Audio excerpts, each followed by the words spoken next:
All right, guys. James at Rampant Lion Reviews again for you today. For this one, we are going to do another out and about video for you. So today, I am in Ho Chi Minh City, southern Vietnam, District 1, and we're going to have a little look at this place behind me, which is East West Brewing Company. So we'll do as we always do. We'll go in, we'll have a look around, we'll try some of the beers, we'll try some of the food, and we'll see how we get on. But really cool to be filming here in Vietnam. I have to say, I quite like it here. It's got a bit of charming chaos to it, and there seems to be a very good beer scene. So let's get started on some out and about videos here. But this is one I've heard that does some very good beer. So let's get started on that. So yeah, guys, this is the exterior of East West Brewing Company. It's pretty cool, actually. It looks like it's got a nice little roof terrace there, but yeah, you can see the streets up here, and yeah, pretty colourful, I have to say. And then yeah, just look at the chaos coming. Mopeds everywhere. Let's go in and get started. All right, guys, so let's give you a little walk around of East West Brewing Company's site. You're also right next to one of the bus stops as well, if that's how you decide you want to come here. But yeah, they've got this balcony here, and you'll see it's marked, well marked with the posters with the deals. You've got a little menu sitting outside as well. But yeah, you get to come up this staircase when you come in. And I have to say, this venue is pretty cool, actually. So let's just have a little look at this. I'll just push my way through the door. There we go.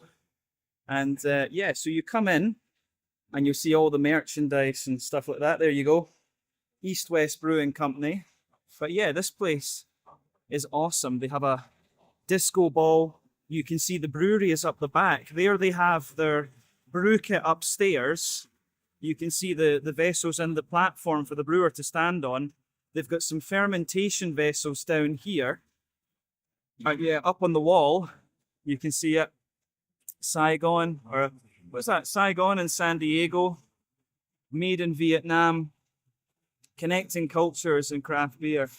But yeah, over here, they've got a bit about the brewing process as well, which I have to say is really cool. But yeah, you can see in here, this looks like part of the barrel store. And of course, they've got some small batch tanks down there as well. But yeah, the bar is over here. And this is where I've kind of set up camp. And it's time to get the first beer in and get reviewing. So let's do it. Right, guys, well, time for our first tasting then at East West Brewing in Saigon. So, yeah, as we often do in these videos, I thought it would be nice to start with something light and drinkable. And this is one of their most popular beers from what I understand. So, beer number one is called Pacific Pilsner. Comes in at 5% ABV. And yeah, I have to say, it looks very nice. So when the beer poured, it came out with a half finger of a frothy, I would say kind of cream-coloured head. That, of course, has faded away to be a more kind of thin, foamy layer. They are nice ring around the edge of the glass. And yeah, the glass is a little bit sweaty because of the warmth of Vietnam. But you can see this beer, it does have a little bit of that natural kind of hue to it, that little bit of natural haze. There's some visible carbonation, lovely pale golden straw colour. Remember, the colour of your beer depends on a few things. One, the type of malts that you use. This goes a long way to determining your EBC rating. Two, whether your wort boil is going to play a role. The longer you boil the wort, the more the sugars caramelise, and thus you get a darker colour of beer.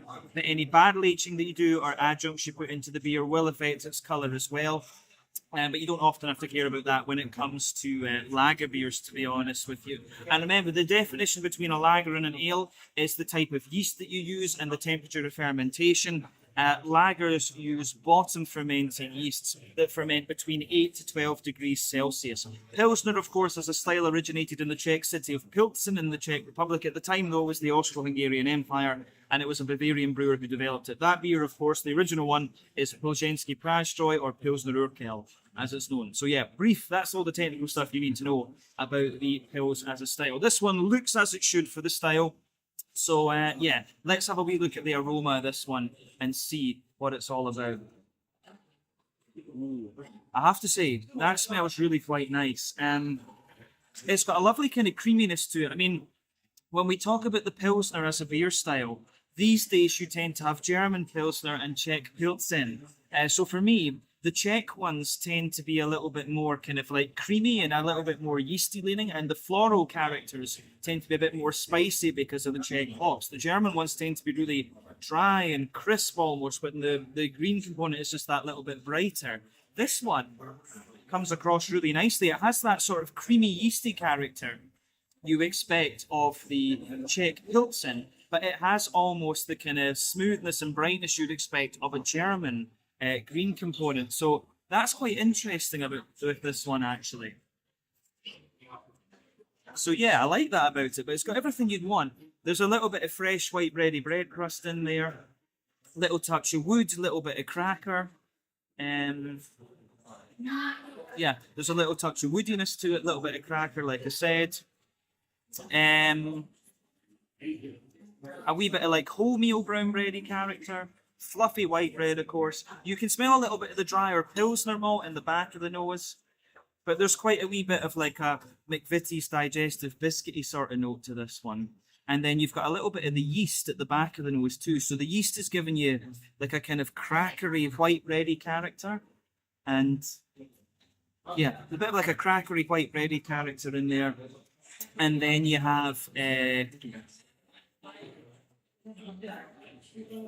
there's maybe just a little touch of woodiness to it as well, which is quite interesting. So yeah, malty side of this beer is pretty nice. It has a little bit of the, as I say, the Czech Pilsner quality, but it has got a wee bit of an almost German Helles or Czech Schwettli type breadiness to it. So yeah, not quite as dry and crisp in the malt base, but it's nice. I like it. Hoppy side of things, again, I think the hops in this one, they come across as a bit more German than Czech, but we'll see when we taste it. So there's a wee bit of earthiness in there, smooth earthiness I would add. Nice little bit of like woody, herbally character, floral aromaticity, bit of grassiness. These are all things you'd expect. And yeah, you've got a lovely little bit of like an oily, there's a little bit of like sultana, oily pear. Maybe a little bit of apricot and gooseberry, stuff like that. These are all kind of things you'd expect from like a Helles or a Pilsner, like a blonde lager, basically. So aroma-wise, this one is really quite nice, actually. It's different to the other Pilsners I've had. And of course, what I tend to look for in these beers is authenticity, how close they are to the German or Czech ones. But I have to say, I like the smell of it. As I say, it's a mix of German and Czech. So yeah, interesting stuff. But let's taste this and see how we go then. The Pacific Pilsner, 5% ABV, my first beer here at East West Brewing, District 1, Ho Chi Minh City. Sláinte.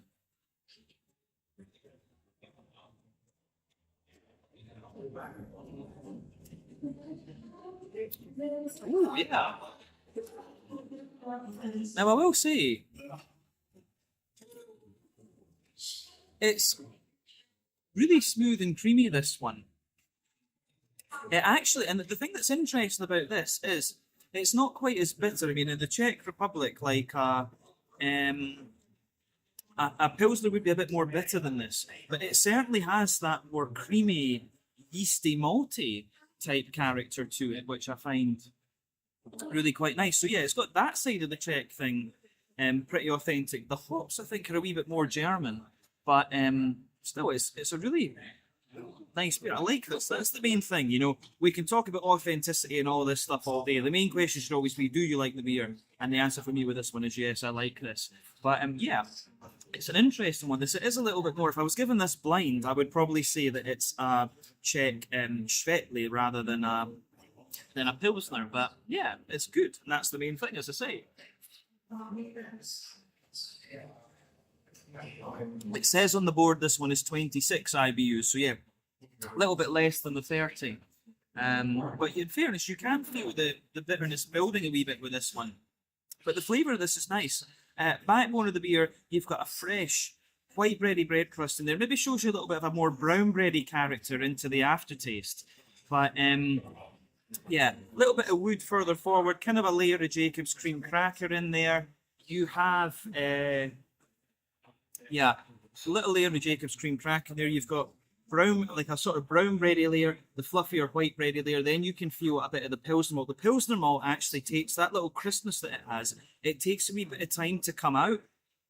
but it is there, particularly toward the back third of the palate, you get that wee bit of crisp Pilsner malt. In the dead centre of your tongue, you can feel that little circle there where you've got an almost like honey concentrated biscuit type flavour. That's the alcohol from the beer, and it's surrounded by like a sort of sweeter, crispier biscuit, which is really, really nice.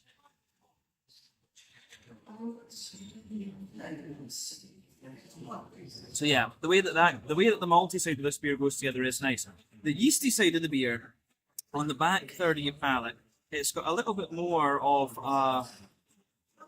like a brown bready character at its core, a more wholemeal character surrounding that, and then yeah, like a more bread crusty, like toasty bread crusty note after that. So that's quite nice. Malty and yeasty side of this beer is nice, and as I say, it's got a lovely smoothness to it. The hoppy side of this one, and like I said, this beer does build its bitterness into the aftertaste, and I'm wondering now if it maybe does have the Czech hops in here, because it is showing a little bit of that more spicy character that was difficult to detect in the aroma. But yeah, back corners of the palate, you've got a lovely little bit of earthiness in there. As you move further forward, it's a little bit more kind of woody, I would say. And then yeah, as you push further forward beyond that, you get the floral aromatic spice out of this one. And round the front curve of your tongue, it's a little bit lighter and more grassy, I would say. And it's quite nice. Maybe it's a mix of German and Czech hop that's in here. But yeah, front third of your palate then with the fruity side of things, that oily bubble, where the fruity side of the beer just comes out. Further back, you've got a little bit of maybe a... Yeah, you've got a little bit of a more... I would say like an oily pear, and as you come further forward it gets a little bit sultana-like, and there's a bit of dry apricot, and then yeah, the front half of that front third of your palate, it's a little bit gooseberry like, and you get just a wee touch of a kind of lemony limey note behind the front tip of your tongue. So yeah, the way that that goes together in this one is really, really nice. Mouthfeel wise,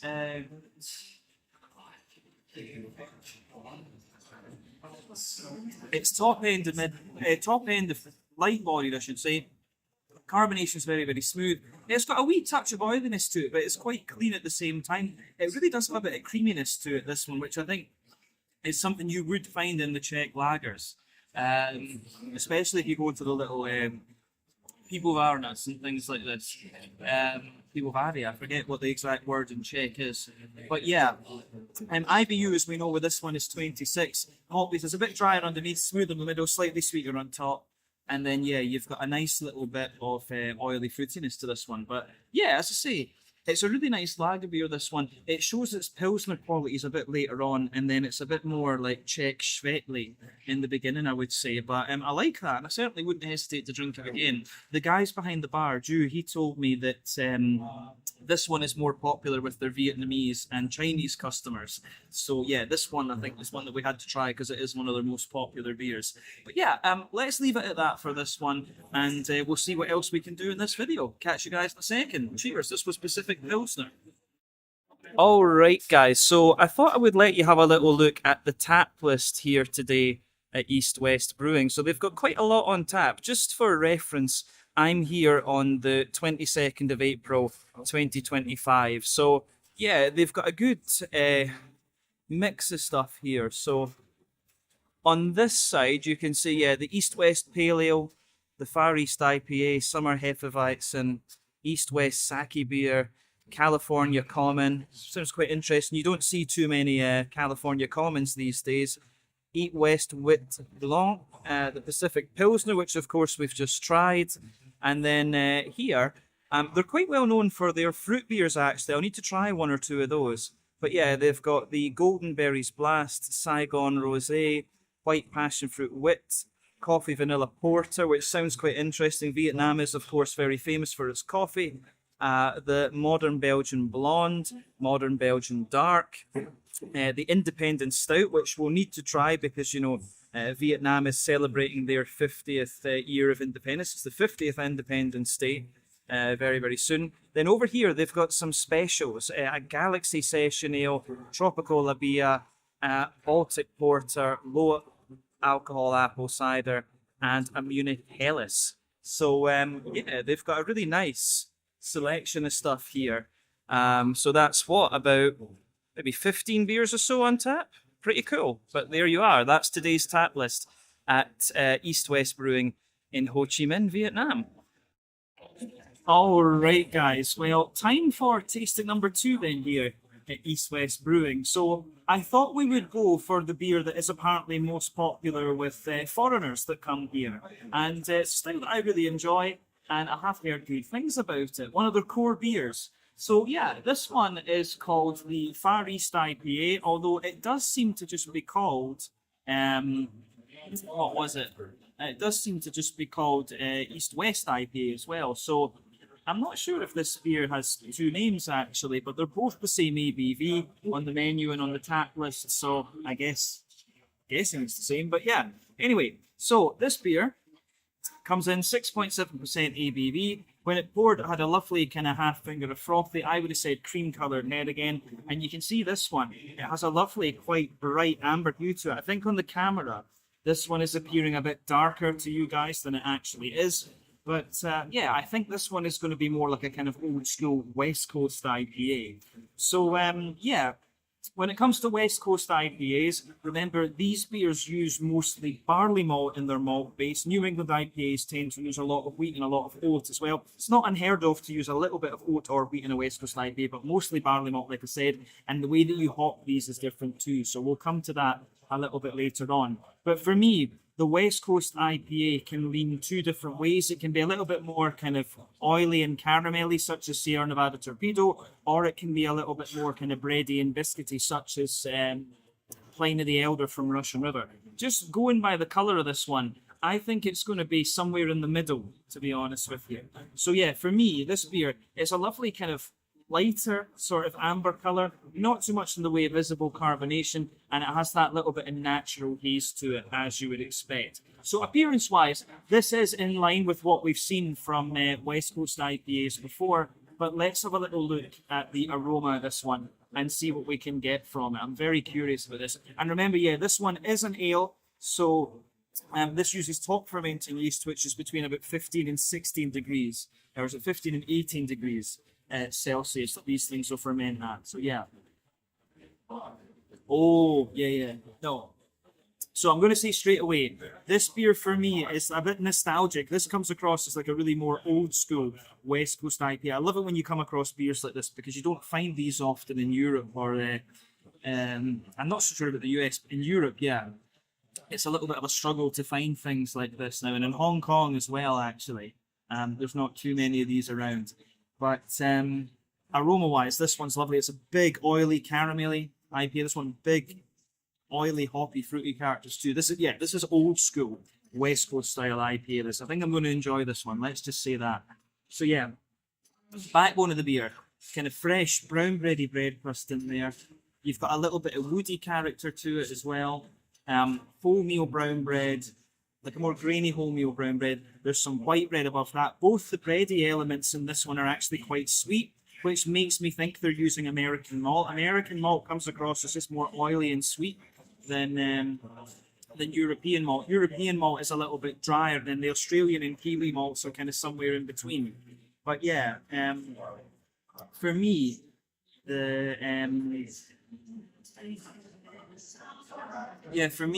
this beer, brown bread, white bread, I don't know if I want to say toasty caramel, but there's certainly a wee bit of like McVitie's digestive biscuit in there. There's a little bit of there's a little bit of like toasty caramel in there, wee bit of McVitie's digestive biscuit. It's got a little bit of a little bit more of a more oily caramel in the middle of the nose as well there. But yeah, the way that this one goes together, I think, is it's really, really nice. Proper old school in terms of its malty character. The yeasty side of things with this one then, I would say at the back of those, it's kind of a mixture of white bready and brown bready, but a wee bit more of a crackery element to it as well.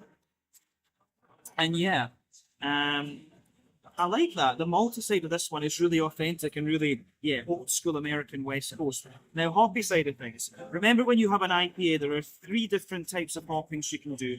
Early edition hopping, which takes place within the first hour of the wort boil, that gives you most of your bitterness and a deeper, danker green component. late addition hopping, which is usually the last half hour or so of your boil, which gives you a little bit of bitterness, but mainly flavour aroma, and it gives you a very bright green component. Dry hopping takes place after the wort boil is complete, and that is all about flavour aroma. Again, it's a very bright green component. West Coast IPAs use all three types of hopping. New England IPAs tend to rely on late addition and dry hopping. So that's the reason why your West Coast IPAs are more bitter and oily, and your New England IPAs are kind of softer and more juicy. But yeah, this one for me, the green component is actually quite oily and wet in a lot of ways. And I want to say there's Amarillo in this because it's big and orangey too. But yeah. And I think there's a bit of Cascade. This one feels like it's old school sea hops and maybe a bit of Amarillo or Mosaic or an orangey hop in there as well. That's what it makes me think. But yeah, there's a nice little bit of earthiness in there. Wee bit of woodiness as well. Nice oily floral aromaticity. A little bit of oily grassiness as well. And yeah, lots of orange for me. As I say, Amarillo. I want to say Amarillo rather than Mosaic because there's not too much earthiness in this one. But I think behind that, there's maybe a little bit of like Cascade. It has that little bit of like figgy, peary, and oily grapefruity note that you get from Cascade. And I think there's a slightly more tropical hop in this one. I don't know if I want to say Citra, but Citra or Simcoe, I think, in this one potentially. But yeah, the fruity notes in this one, yeah, a little bit of grapefruit, like I say, oily, peary, sultana type thing, which I suspect heavily is Cascade, and then maybe a bit of passion fruit and apricot, and yeah, big oily orangey notes coming out of this beer. So yeah, the way this one goes together is really nice, properly old school, I would say. So let's have a taste of this and see what it's all about. This one is the Far East IPA, or East-West IPA, it seems to be called in the menu. I'm not 100% sure. But a West Coast IPA, very old school one. It's 6.7% ABV. Let's try it. It's landing.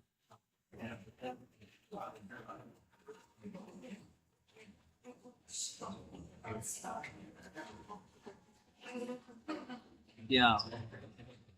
That's quite interesting, that. It actually has a little bit more. It's showing you quite a lot of bitterness. I think this batch is pretty fresh, actually. It feels like it's pretty much straight off the line. So there's a good bit of bitterness to this one. And that builds into the aftertaste. But it just shows you just a little touch of like English IPA character as well.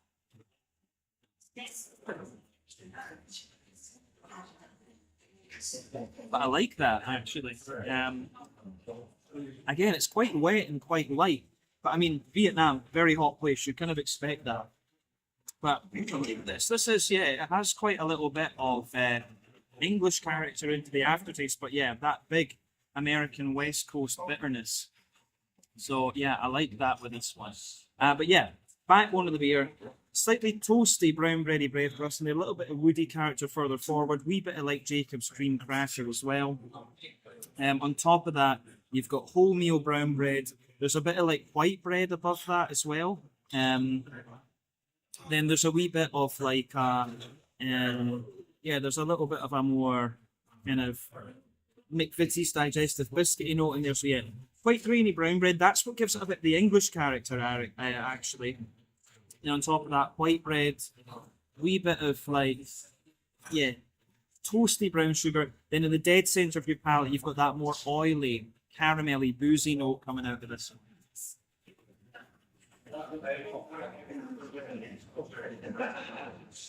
So yeah, the way that goes together in this beer, I think, is really quite nice. Yeah, but it does show you more graininess into the aftertaste, for sure. The back third of your palate, the yeasty character sits on top of that. So at its core, it has this kind of grainy brown bread in the middle.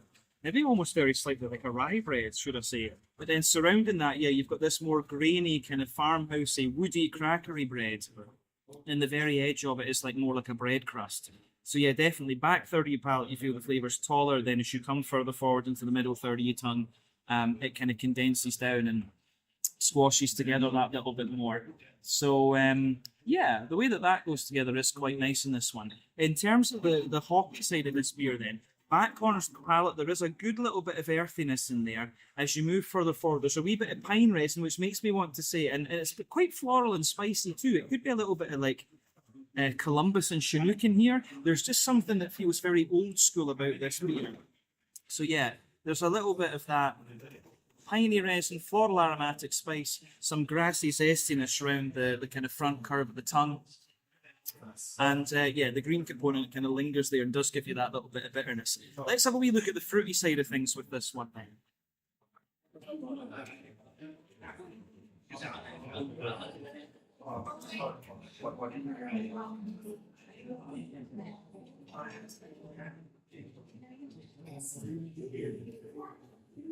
Yeah. On the front third of your palate, as I always say, you get that oily bubble. The fruity side of things is kind of what I described earlier. At the back of that front third of your tongue, you get that nice kind of big, pardon me, grapefruity note coming out of the beer.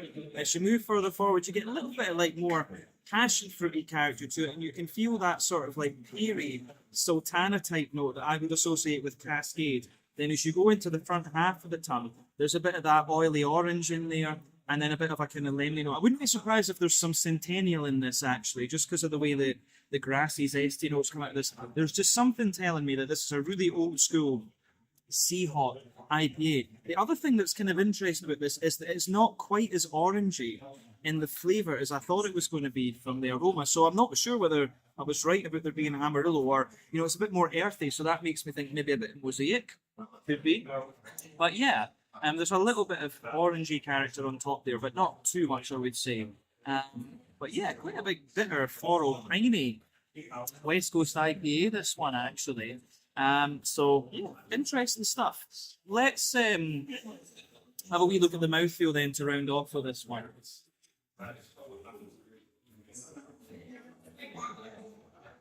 So yeah, for me, mouthfeel wise, this beer, mid-bodied, carbonation's quite smooth. It's quite wet, this one, to be honest. It's quite clean in a sense. The IBU in this one's got to be about 80 or 90 IBU. So it really, this is as I say, proper old school West Coast IPA with that big bitterness, which I like. I've not had this in a while. So yeah, good little bit of big bitterness in there. Then you've got that nice oily fruity character. The malty base is a little bit drier underneath, smoother in the middle, and kind of more oily and sweet on top. And yeah, it gives you everything you'd want from an old school West Coast IPA, actually. So yeah, this one, it was either called Far East or East West IPA. I'm really not sure what to call this one, to be honest with you. But yeah, they're West Coast IPA, and I think it's pretty damn good. So let's leave it at that for this one. We'll go on and we'll have something else in a wee bit. There's a few beers on there that I'm quite curious about. So let's see where we go. Cheers. All right, guys. So let's take a little look at the takeaway fridge and see what they have. So yeah, you can get the Pilsner in cans or in bottles. They've got the Pale Ale there, the Summer Weizen, that's also in cans. Oh, there's I think that's one of the Pale Ales there as well. Yeah, then over here they have the Rosé in bottles, then down here in cans. And they've got a few of their more special beers down here. A Bourbon Barrel Aged Stout, a Spiced Baltic Porter, the Modern Belgian Dark, Coffee Vanilla Porter, and the Independent Stout. And yeah, 110,000 Vietnamese dong. I think that's in the region of like £3 sterling, something like that. 30 Hong Kong dollars, I'm sure it was, when I looked it up the other day. I could be wrong. I'll need to check the currency conversions for you, because yeah, you're working with a very big currency here. But yeah, that is your takeaway fridge at East West Brewing. All right, guys. Well, time for tasting number 3 then here at East West Brewing. And this is one that Drew recommended me. We're going to have a little bit of a change of pace now and try something fruity and sour, which I do quite enjoy. So it seems the East West Brewing have a slightly different brand for these fruit beers. I don't know if we can see it here. The Jungle Juice fruit beers. So we're going to have a look at one of these for beer number 3 before we start going on to the kind of darker and heavier stuff, I guess. But yeah, this particular beer that we have is called White Passion Fruit, and this is the one of the three that Jude recommended me. He told me this was his favourite, so we'll go with that because he's been good with his advice. But yeah, when this one came out, it had a half finger of a frothy white head once again. You can see that it's poured this lovely kind of bright yellow sort of mango juice colour. And, you know, passion fruit is a very bright yellow as well, so that kind of makes sense. And of course, you know, when you have the malt base, it tends to give you a pretty bright yellow colour as well. Nice little bit of natural haze to it. I'm guessing it says on the little thing there that it's got a bit of wheat malt in it. So this kind of goes to show you the effect that wheat can have on the colour of your beer. Not too much in the way of visible carbonation with this one, but yeah, it looks pretty nice, I have to say. And pretty much in line with what you would expect of a kind of fruited sour beer.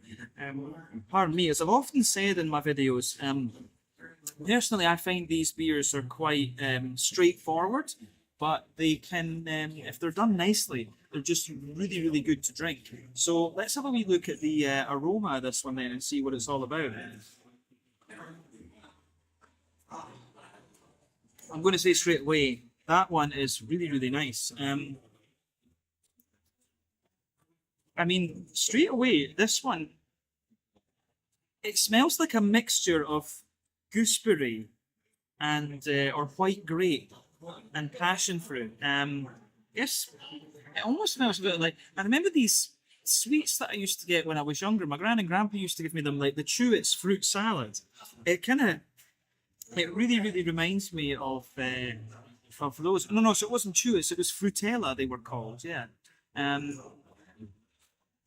Such a nostalgia, you know, being in here and trying the beers, I'm getting so much nostalgia out of the stuff that I'm trying here. It's just, it's pretty cool, I have to say. I like that. Yeah. Such a nice beer though, or such a nice smelling beer. I can sit and smell it all day. But like I said, it's very straightforward. I mean, lots of passion fruit, lots of like white, green grape juice from it, gooseberry, I guess you could say as well. Underneath that, you do get a little bit of a yogurty sort of thing. There's a wee bit of like floral, grassy kind of character to it. You get a wee bit of the bready malt sort of note to it as well. But the thing to remember with sour beers is that a lot of brewers these days will argue that you don't need to add hops to these because the fruity adjunct is going to, you know, suppress any hop that you put in there anyway. A little bit hard to tell with this one because I am getting quite a wee bit of floral and grassy note out of it. I wouldn't be surprised if this does have hops in it, but the fruity notes in this one are obviously very strong. So yeah, a wee bit of like yogurty, white bready, biscuity note with this one underneath, but and a bit of cracker as well. And yeah, it's pretty straightforward, this one, aroma-wise. I think we should just dive into this and see what it's all about, actually. I don't think there's too much else to say about the aroma. So yeah, white passion fruit, 4.6% ABV. I don't think I said that earlier. A fruited sour from East West Brewing. Let's do this.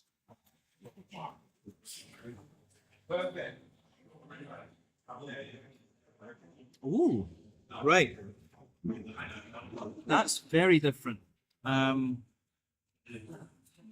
This is kind of a bit more, I mean, these days, obviously, in a lot of places, we're used to the kind of fruity, smoothie, Nordic sours, right?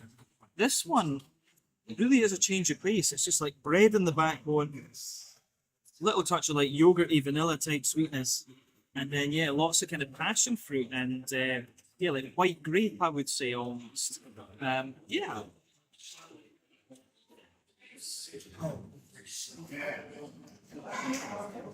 Yeah, a pretty straightforward beer. I have to say that about it, but that is something I can quite appreciate. I mean, yeah, backbone of the beer, fresh white bready bread crust, little touch of wood, to it, and I get more woodiness into the aftertaste. You've got a wee bit of cracker. You can feel like the barley malt white bread in there, and the more dense, sweety white bread above that. It does have a little bit of a kind of vanilla, yogurty flavour kind of embedded within the bready layers. Then in the centre of your palate, there's like a teeny tiny little bit of, say, like a kind of Werther's Original type flavour coming out of it, and maybe a very slight biscuit as well. So, yeah, that's quite interesting.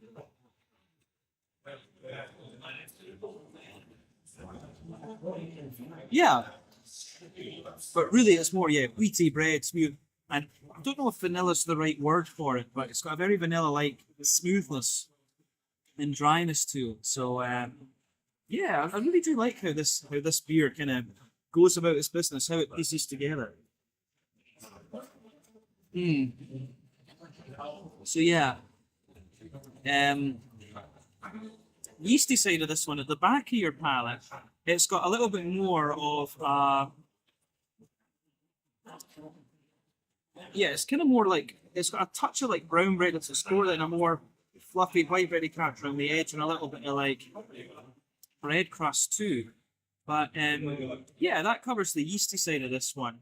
In terms of the hoppy side of things, it's got a little bit of earthiness to it. As you move further forward, it's a little bit kind of woody, and it's a bit grassy and smooth. I'm a bit unsure of whether they've actually added hops into this one because it's quite smooth around the palate, and usually that's the sign that they haven't added hops into the beer. But and yeah, but obviously the passion fruit is going to kind of suppress any green component that you have in this one a little bit. But yeah, the other thing is you're not getting too much in the way of oily fruity character out of this one either, which is another indicator that there's not hops in this. So I'm leaning towards saying there's no hops in this beer.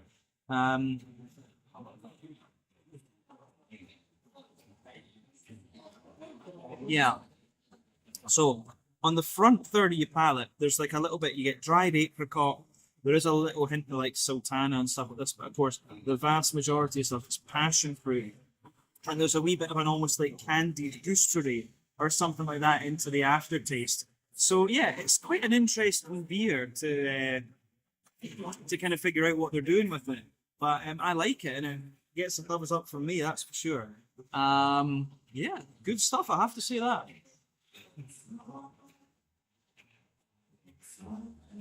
Yeah. So mouthfeel wise, for me, this one it's kind of mid-bodied again. Carbonation is very, very smooth. Again, a very, very wet beer, but it has a bit more dryness to it because of the presence of the wheat. It gives you that kind of dry smoothness into the aftertaste. IBU of this one, I think, is going to be like 0 or 5 IBUs, something like that. Obviously, say a bit drier underneath, smoother in the middle, a little bit sweeter on top. And then, yeah, you've got the juicy fruity notes to it. So, a very straightforward beer, this one, but quite enjoyable, I have to say. I mean, you're in a very hot country like Vietnam, you are going to enjoy this one. A straight up kind of fruit wheat beer, this one. So, yeah, if that's your thing, you will enjoy this. This was the white passion fruit, 4.6% ABV. Oh, I just noticed on the menu it says the IBUs are 8. So I told you lies. I apologise. But yeah, good beer. I enjoyed it. Let's leave it at that for this one. Cheers. All right, guys. Well, after 3 beers, I'm starting to get a little bit peckish. So I think it's maybe about time that we have a little look at some food. So we'll have a wee look at the menus now. One thing I wanted to show you from the drinks menu, the black one, is that they've got a very good deal here, actually. So if you open the drinks menu up, it tells you a little bit about the brewing team and a bit about the history of the company in English and Vietnamese, which is pretty cool. And it lists all the different beers as well, which we showed you earlier on. But they do have a very good deal on flights here. So you can get the King's flight for 465,000 dong, which is about 135 Hong Kong dollars, something like that. You can also get a tasting flight, which is just 4 beers, and that's about 60 Hong Kong dollars. So yeah, about £6 sterling.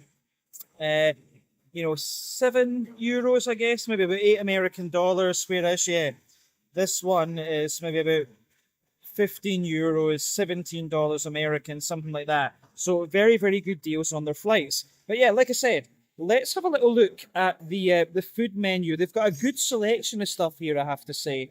So yeah, you can get happy hour 12k per wing, which is pretty good, I have to say.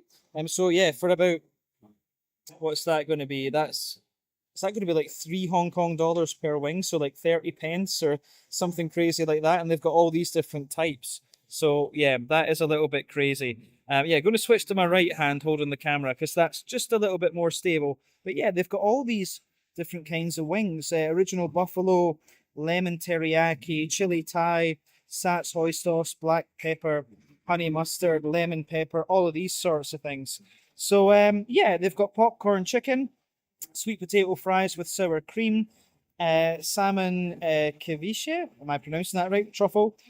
This grilled snails one seems to be sold out. Roasted bone marrow with green pepper. Kind of interesting. I've never seen that before. Then yeah, crispy pork belly with pineapple. Over here, tomato cocktail with pumpkin sesame. Soft shelled crab with green chili miso. Yeah. Then here, yeah, cockle with calamansi sauce. I think they might be close to changing the menu at the time that I'm filming here. Steamed goat on hot stone. Asian pork ribs. Grilled galangi eel as well. Sounds interesting. Then Thai chili garlic prawns. I can't eat fish, of course, so that's a no-go for me. This one here, grilled beef with asparagus and pepper sauce. I was tempted by this, but I didn't fancy the cabbage, I have to say. Smoked chicken wings, smoked goose breast, which sounded interesting, smoked beef pastrami, and a smoked sausages platter. I was very tempted by this.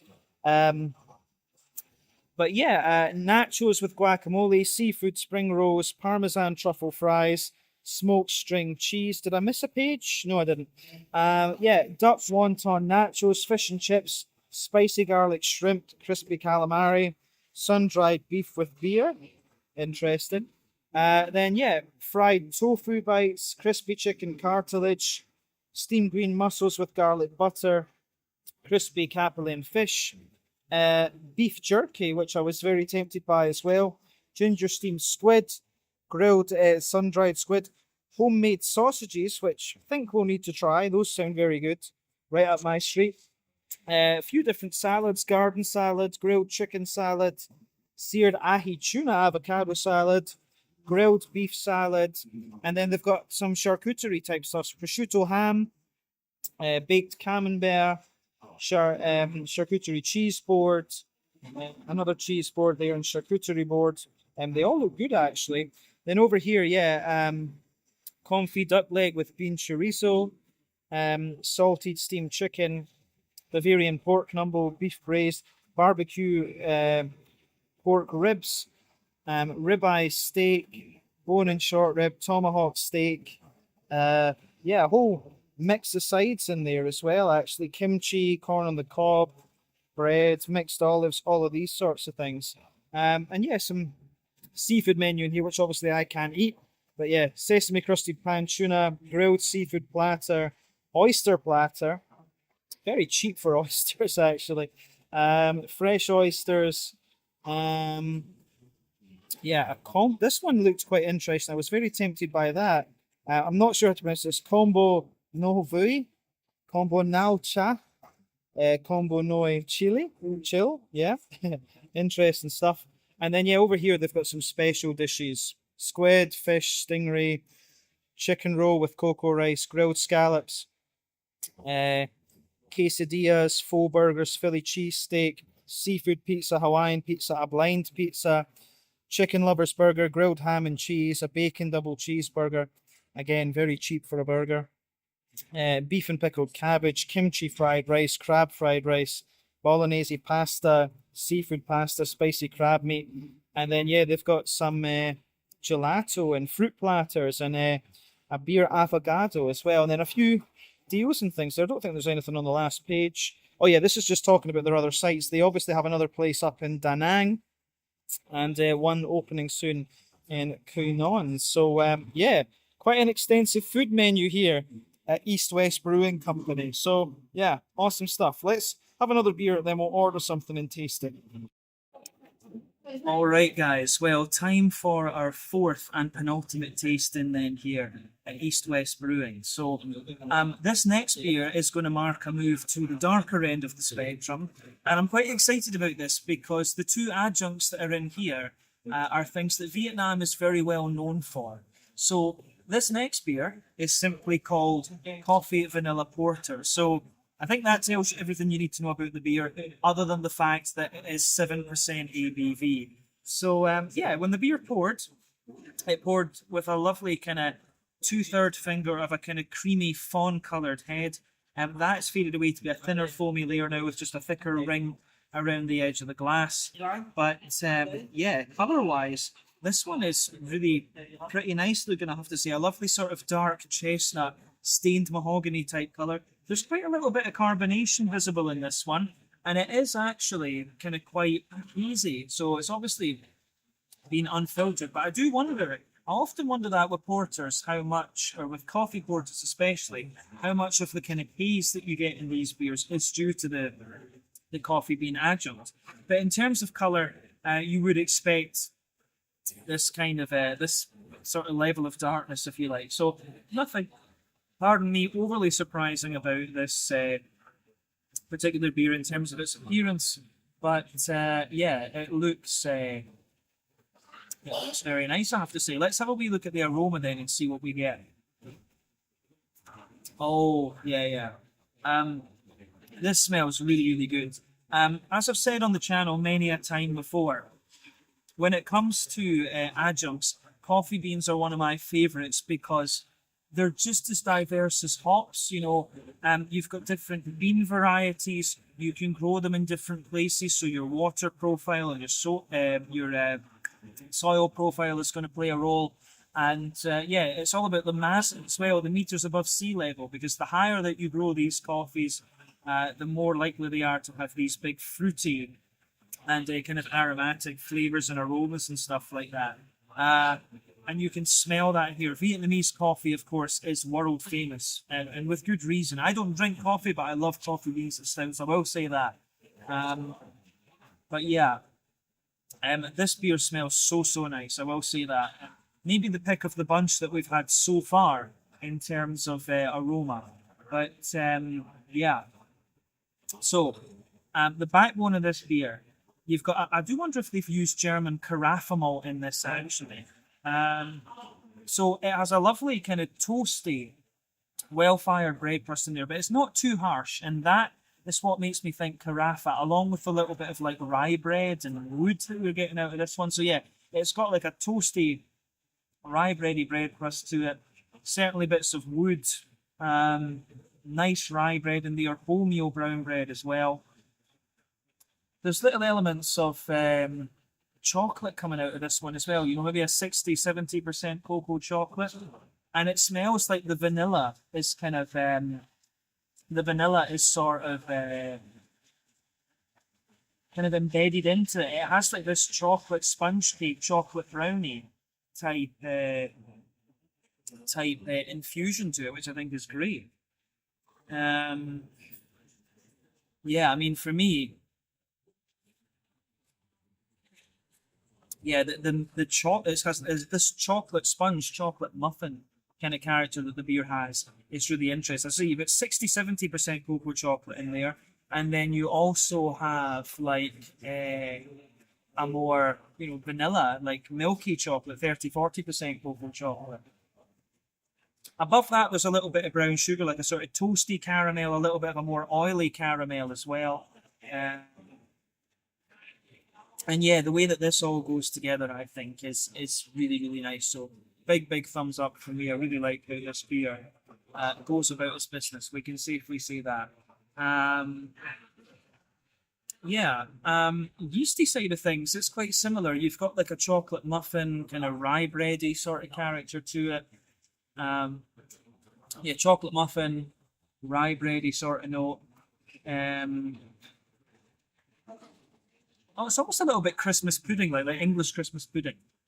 There's a little bit of that going on for sure. So on the hoppy side of things, you get a nice little bit of earthiness to it, some floral notes, a little bit of grassiness. There's not too much to report in that green one. I think they're using maybe a little bit of English Bramling's Cross in this one, or maybe a little bit of American Williamette, something like that in here. But the fruity side of this one's really nice. Quite a little bit of raisin, lots of juicy plum. Yeah, there's raisins in there, juicy plum. Figs, blackberries as well. These are all things that you would expect. Now, when it comes to the coffee bean, that's the kind of elephant in the room so far. For me, the coffee bean, it has a really nice smooth earthy note to it. You can smell some red fruity characteristics from it as well, like blackberries and raisins for sure. And it's got a nice aromaticity to it as well. The coffee bean, yeah, nice and earthy and smooth, nice and floral and aromatic. But then you've also got this big red fruity character coming out of it, which I think is really, really nice. Yeah, the way that this one goes together is really good. So it gets a big thumbs up from me. Yeah, lovely stuff actually. And aroma-wise, this beer is beautiful. Let's have a taste of it then and see what it's all about. This one is the Coffee Vanilla Porter, 7% ABV. Is it stuck in? Slant it.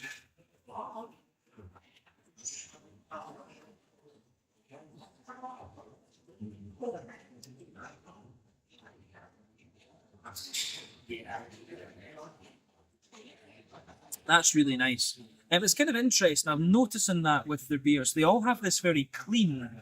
Yeah, they all have this really nice, clean, and sort of almost slightly crisp vibed sort of mouthfeel to them. So I think obviously I noticed that with some of the Thai beers as well. I think it is just the climate. They want beer to be a bit drinkable. It makes sense.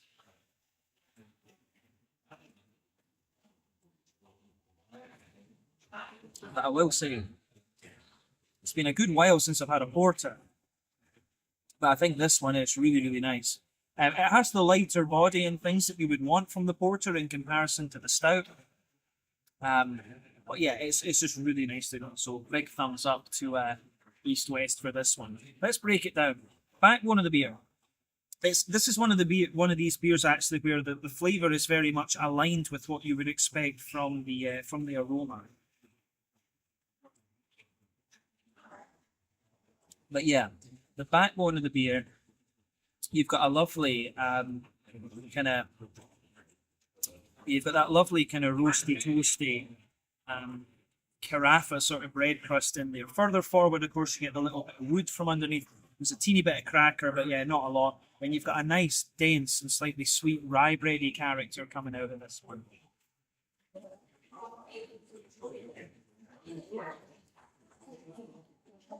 So yeah, the way that the beer goes together in that regard is really, really nice.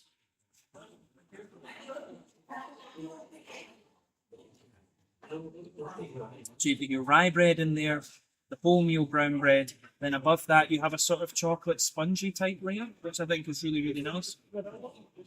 But yeah, the chocolate spongy character is really, really nice. And yeah, the chocolate layer above that, the chocolate is a little bit darker further back on the palate, but a little bit smoother further forward. As I've often said, sweeter flavours come out further forward on the palate, more dry and bitter flavours come out further back. So yeah, you've got the kind of chocolatey layers in there. Then you've got the more brown sugary notes above that. So you've got a little bit of a kind of toasty brown sugar in there, then a more leathery brown sugar down the middle of your palate, and perhaps just in the dead centre of your tongue, you've got that little circle in there where, you've got that little circle in there where it's the kind of alcohol, the alcohol brown sugars coming out. So yeah, the way that goes together is really nice. So yeah, that covers the middle third of your palate with this one. With the coffee beans then, the coffee beans kind of sit between the middle and the back third of your palate. So you get a sort of bready build-up in there, and then the coffee bean comes out. So the coffee bean, like I said, is a little bit more earthy, and so yeah, it's a little bit more earthy, nice aromaticity to it, and little bits. It's more like, instead of being sharp and kind of raisiny like I thought it was going to be, it's more like a kind of figgy and blackcurranty kind of note that's coming out of the coffee.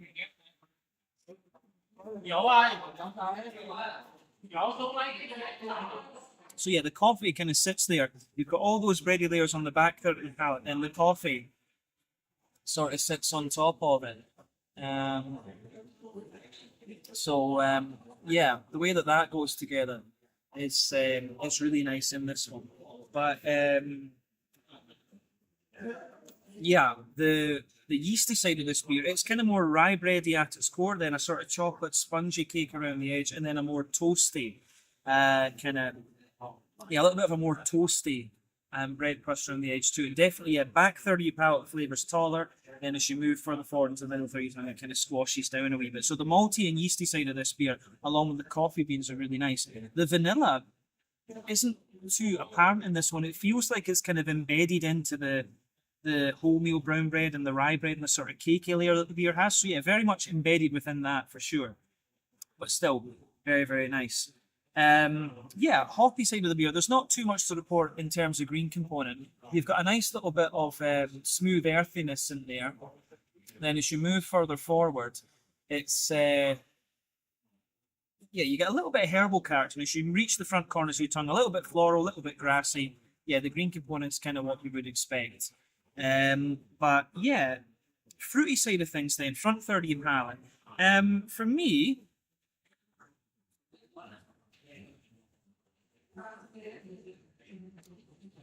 yeah, when you take the beer in, it's got a little bit of raisin. There's juicier plums underneath that.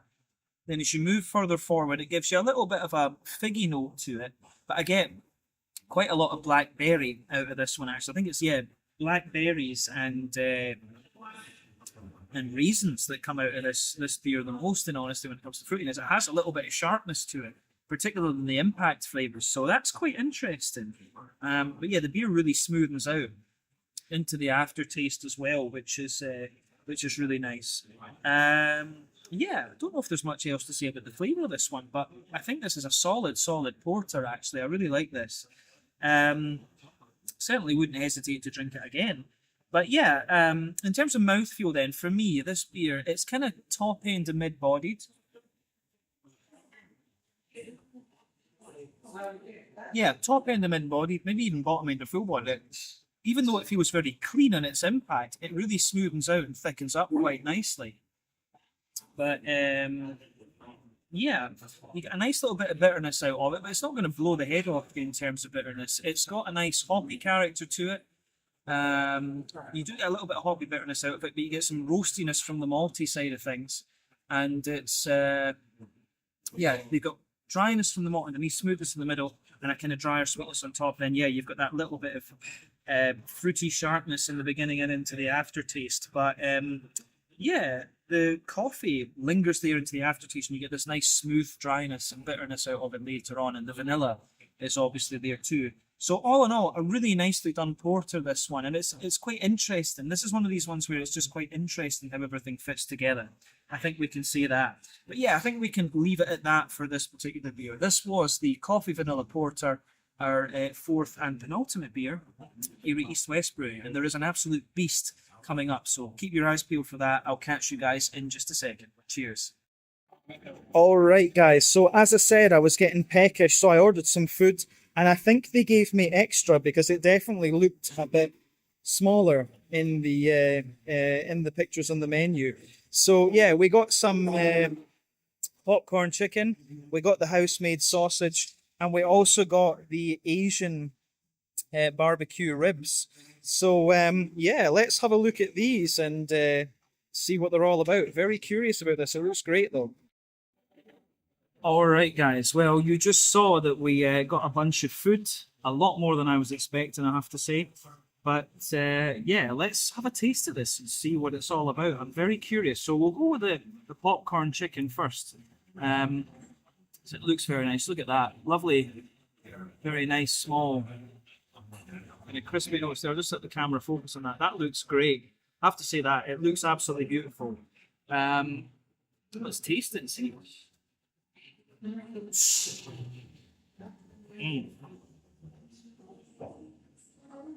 Even on its own, really nice quality chicken. You can feel the juiciness in there, and the crispy batter is really good. It comes with this this sauce here, and I'm not sure exactly what kind of sauce it is. I'm hoping it's not madly spicy. I have to admit, I am a little bit scared with some of the Vietnamese stuff because I have this maybe preconception that Vietnamese food is extremely spicy. So let's have a little look at this and just see. Well, the sauce has just got a little touch of spice to it, not too much.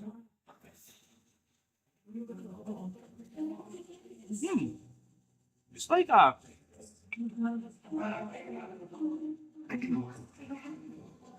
What do you say? It's like a slightly sweet and sour sauce, but kind of spicy on the back end. Actually works really well with the chicken. It's interesting.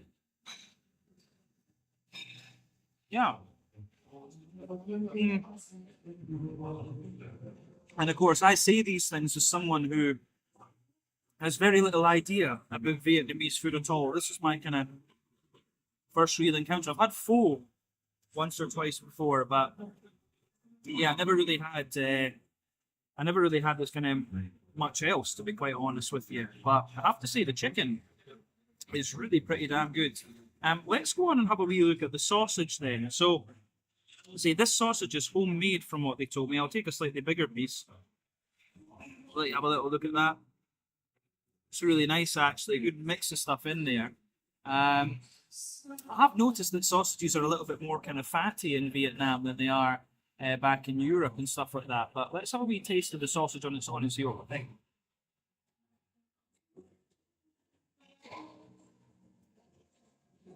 It's got a little bit of like crunch to it or something. Very kind of, it's actually very mild and kind of herbal in its flavour, actually. But we've got two sauces. We've got two sauces with the sausage, so we'll see how these turn out. Just poured some up on the table there. I was going to try and show you, but I made a mess. Right, so we've got two sauces that we'll try. We've got one that's a kind of like brown, almost soy saucy type colour. So we'll try that first, since that's the one that I spilled. We'll see what that's all about. Yeah. Ah, okay. Whatever it is, I quite like the kind of brown soy saucy one. It tastes a little bit like it's maybe it's a little bit spicy into the aftertaste as well.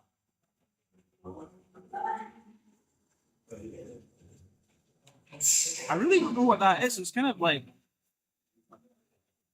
it's like, it actually reminds me a little bit of German like brown beer sauce, but it's got a bit of spice on the back end. So whatever that is, I like it. I have to say that. Yeah, let's have a look at the other one that's here. It looks more like a kind of Indian type sauce or something like that. Oh, okay. This one feels a bit more familiar. I'm pretty sure it's more like, it feels like it's a little bit more tomato based, but yeah, it gives you a bit more of a dry spice into the aftertaste, this one. I have to say that about it.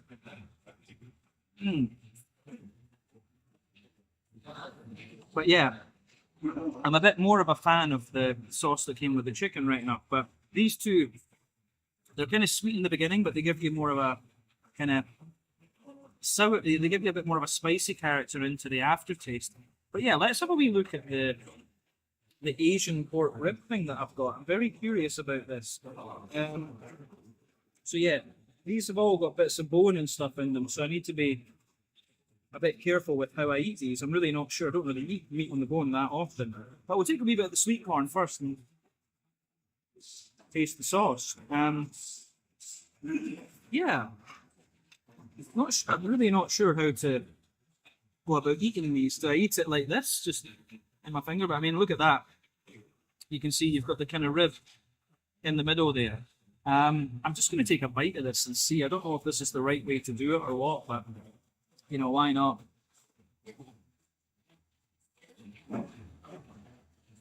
Ah, okay. Actually, again, really nice. Quite sweet sauce on the outside.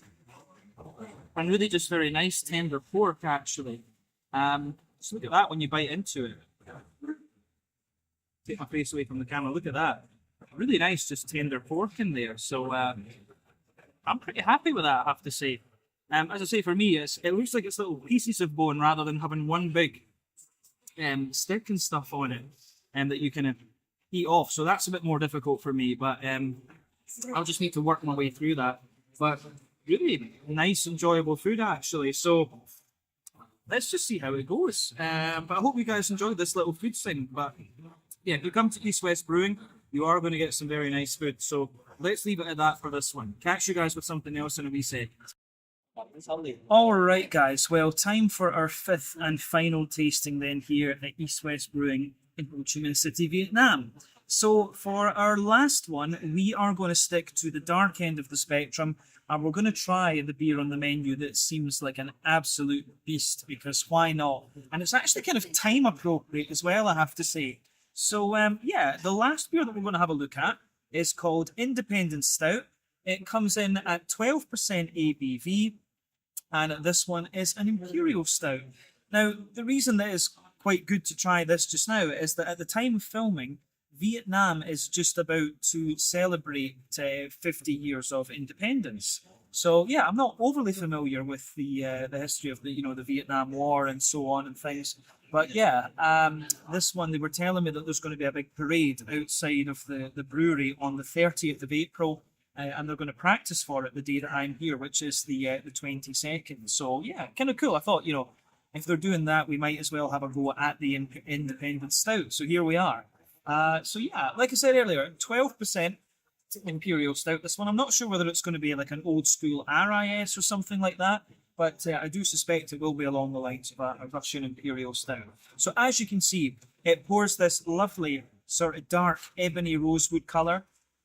It goes together really nicely in that regard. Not too much in the way of visible carbonation. You can see that when it came out, it had a half finger of a frothy, I would say kind of medium tan head. Not too much in the way of visible carbonation. But yeah, when you get to the higher ABVs, you wouldn't expect that, you wouldn't expect so much of that, to be quite honest with you. But yeah, in terms of what you would expect appearance-wise for an Imperial Stout, this one pretty much delivers on that. So yeah, I think we've said everything we need to about the appearance of this one. Let's have a little look at the aroma then and see what it's going to have in store for us. Oh yeah, so I'm going to say straight away, aroma-wise, it's actually quite, it's actually not madly complex, which I was a bit surprised about. It smells really quite smooth and quite sweet and quite nice. If I sugar it up a little bit, yeah, I mean, it's the sort of aromas you'd expect, but it's not overly, it's not too pronounced in what it's trying to do. So, yeah, I mean, the backbone of the beer, you get a little bit of that roasty, toasty, well-fired bread crust. Not too much, I would say. So yeah, roasty, toasty, well-fired bread crust in there. Little bit of wood, for sure. A wee bit of an almost rye bready character as well. Yeah, definitely a wee bit of a rye bready note to it. Some brown bread in there. Some kind of like chocolate sponge cake, like chocolate sponge, chocolate muffin type thing. There's definitely a little bit of, the chocolate in this one is actually leaning toward the sweet side of things, maybe 50%, 60% cocoa chocolate. But I'm also getting little hints of, like more milky chocolate coming out of it as well. So yeah, maybe like a little touch of vanilla for sure. Wee elements of nuttiness in there as well. There's a bit of brown sugar, a wee bit of toasty brown sugar, a little touch of leatheriness. And also you've got that,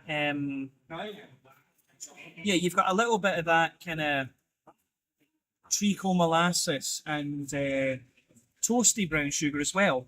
But I mean, the ways that you can play with an Imperial Stout, there's a few things you can do. You can do a double mash, which is going to give you a very big sort of sticky mouth feel. You can also do a little bit of longer wort boil, which is going to give you more kind of leathery and complex brown sugary notes. You can also barrel age them, which means you're going to sacrifice a bit of the mouth feel to get more of a to get more of a complex flavour out of it. But yeah, you can also add adjuncts and things into them too. So there are a few ways to play with this style.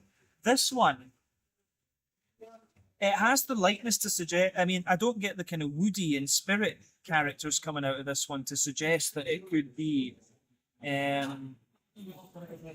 barrel aged, but yeah,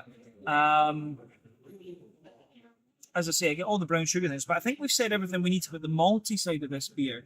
The yeasty side of this one at the back of the nose, it has a little bit of that kind of English Christmas puddingy sort of character to it. You know, sort of phenolic, yeah, that kind of phenolic-y type character, that phenolic-y cakey sort of thing. But yeah, aroma-wise, the malty and yeasty side of this one is pretty nice. Now, in terms of the hoppy character, there's a little bit of green component there. There's a wee bit of earthiness, some floral notes, some oily grassiness as well. But again, not too much coming out of this one. Yeah, I mean, yeah. For me, nice fruity characters as well.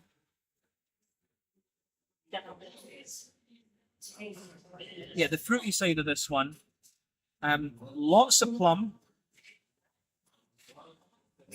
Yeah, mostly plum, figs, black currants. I do get a little bit of a dainty and kind of pruny note underneath. There is a little bit of a more dried fruity character out of it, but it's actually quite an oily, dark fruity note that comes out of this one. So yeah, the way that all of this goes together, I think, is really quite nice.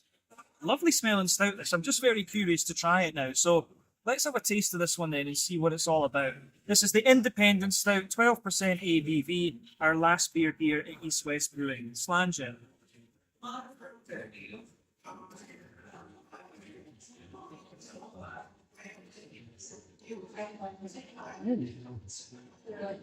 Yeah. Again, it's quite old school, but it's quite you know, it's quite old school, but it's quite easy to drink. That's for sure.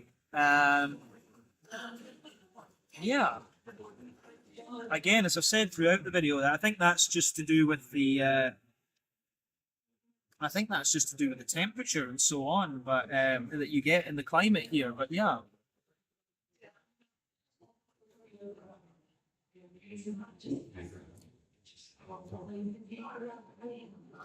Yeah.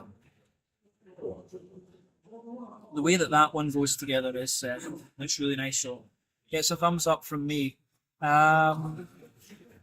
Yeah. It shows you more of an RIS character into its aftertaste, but it's really quite smooth rather than anything else. Yeah, I like that with this one for sure. What should we say? So let's break down this beer as we always do. Backbone of the beer, roasty, toasty, well-fired bread crust in this one. I don't think it's carafa in this. I think it's more likely to be something along the lines of like Special B. There's a little bit of woodiness in there. You have got a wee bit of cracker, but yeah, you've got rye bread on top of that. Yeah, you've got rye bread on top of that, wholemeal brown bread. And then, yeah, you start to get the kind of chocolatey layers out of this one. So maybe there's a layer of like a kind of chocolate sponge cake or something like that. So yeah, rye bread, wholemeal brown bread, chocolate sponge. I think that's a fair way to describe this one.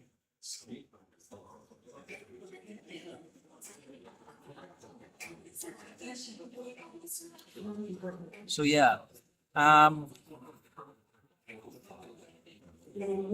me, above the chocolate, yeah, above the kind of the chocolatey layers, further back they are more like 80-90% cocoa chocolate, but further forward it's maybe like a more 30-40% cocoa chocolate. Then yeah, you've got some toasty brown sugars in there. A more kind of slightly leathery brown sugary character, and then in the dead center of your palate, you've got a wee bit of that treacle molasses type note coming out of this one, and of course that treacle molasses is more the alcohol rather than anything else. So yeah, the way that that goes together, I think, is pretty nice.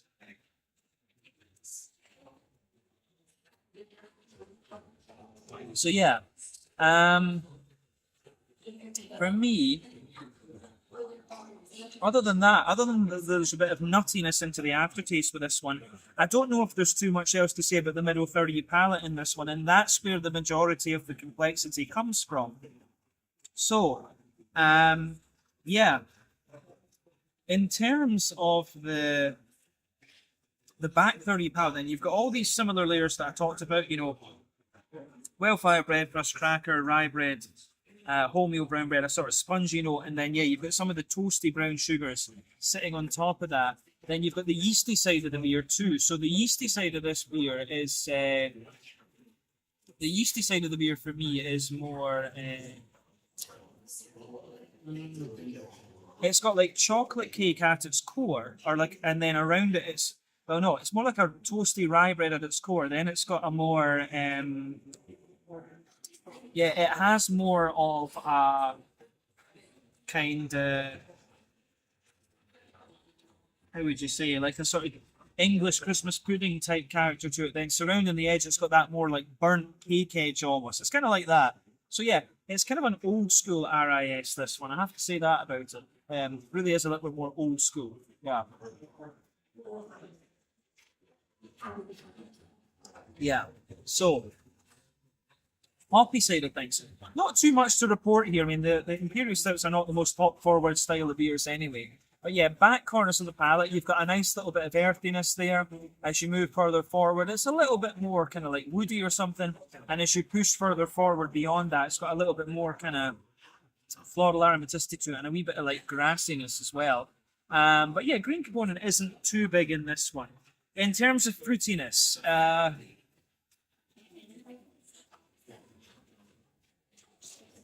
so the front third of your palate then, the fruity side of this one, yeah. When you take it in, you get a little bit more, it's more like a juicy plum, to be honest with you. Underneath that, you get little elements of dry prune and date and stuff, but not too much. As you reach the middle of that front third of your tongue, and it's a bit more along the lines of kind of, it's a bit more like a kind of figgy type note. And then, yeah, in the front half of that front third of your palate, it's all about like blackcurrant underneath and blackberry on top. So, yeah, the fruity notes in this one are quite juicy in that sense. They're not drier as you get from some Imperial Stouts. But, yeah, the way that that goes together, I think, is really nice. Now, in terms of the mouthfeel and things with this one, for me, it's kind of top end of mid-bodied, bottom end of full-bodied. It's not the heaviest of Imperial Stouts you're going to come across, but like I said, the beers that we've had here at East West have tended to be a little bit lighter and a bit wetter almost in their mouthfeel. So, yeah, that's quite obvious in this one, I would say. For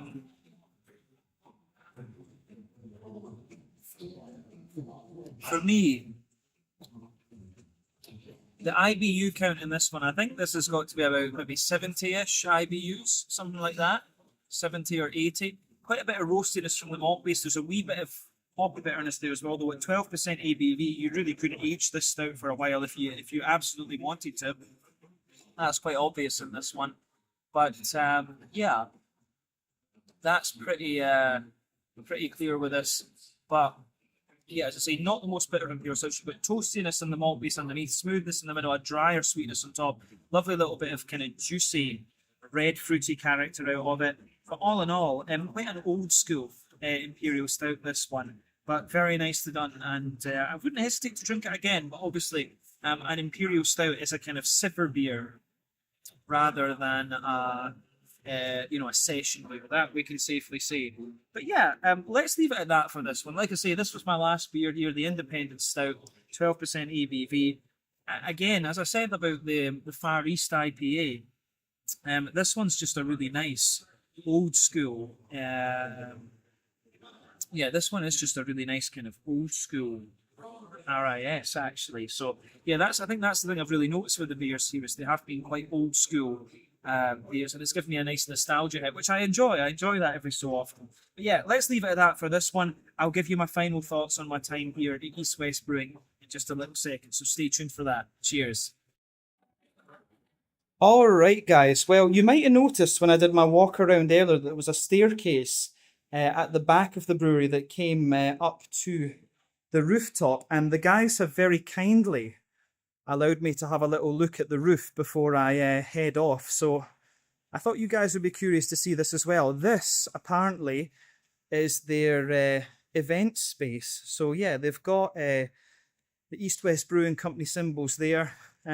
Really nice space, actually. They've got a nice bar up here too. I think they've got an event today, which is why they had it kind of lit up. So it's a private event. They've let me just have a little look at this just before people start arriving. But yeah, this is where I was filming the introduction and stuff like this before. Really nice little spot, actually. So yeah, this is the East West Brewing Company event space up on the top floor. Really lovely little roof terrace this. So big thank you to the guys for letting me have a look at this. Let's go just now and I'll show you my final thoughts on my time here in just a wee second. All right, guys. Well, that is the end of my time then here at East West Brewing Company in District 1 in Ho Chi Minh City, Saigon, whatever you want to call it, in southern Vietnam. So yeah, I had a really nice couple of hours here, actually. The staff looked after me really well, so big thank you to them for that. Ended up chatting to some English chemist guys and then some nice Germans at the bar, so that was also very nice. Seems you get a good mixture of locals and expats and stuff coming in here as well, so that was pretty cool. But yeah, when it comes to the beer was really interesting. It was kind of like a very old school style of craft beer. It kind of reminded me a lot of the things I was drinking when I first started the channel. We started off, of course, with the Pacific Pilsner, which was kind of like a mix of a German and Czech Pilsner. Then we had the Far East IPA, which was like a really old school sea-hopped West Coast IPA. Then we had the kind of what's the white passion fruit sour beer, which I really enjoyed. That was something a wee bit different. I've not had anything like that in all the places I've been, come to think of it. But yeah, then we had the vanilla coffee porter, which I thought was really good. And then we had the vanilla coffee porter was really nice and smooth, actually. And then we had the Independence Imperial Stout, which was like properly old school, not quite an RIS, slightly sweeter than that, but a really big beast of a beer. So all in all, the beers were really nice. The food was quite interesting as well. I enjoyed the chicken probably most. The sausage was quite interesting, a little bit different to the sausage that I've had from other places, like a little bit more herby and smooth and a little bit more of a kind of bite to it in a sense. And then yeah, the pork rib too was quite interesting. Going to take the rest of that home and share it with my friend. But all in all, a few very, very good hours here at East West Brewing Company in Saigon. This is their original site, apparently. They do have another one up in Da Nang and another one in somewhere else that's going to open up quite soon. But I would highly recommend you come and check this place out. I had fun, met some nice people. So yeah, put East West on your Saigon beer map if you like. But yeah, thank you again for watching this one. I hope you guys enjoyed it. Check out my social media, check out East West Brewing Company's social media, and I'll catch you guys with another out and about video very soon. Ciao just now.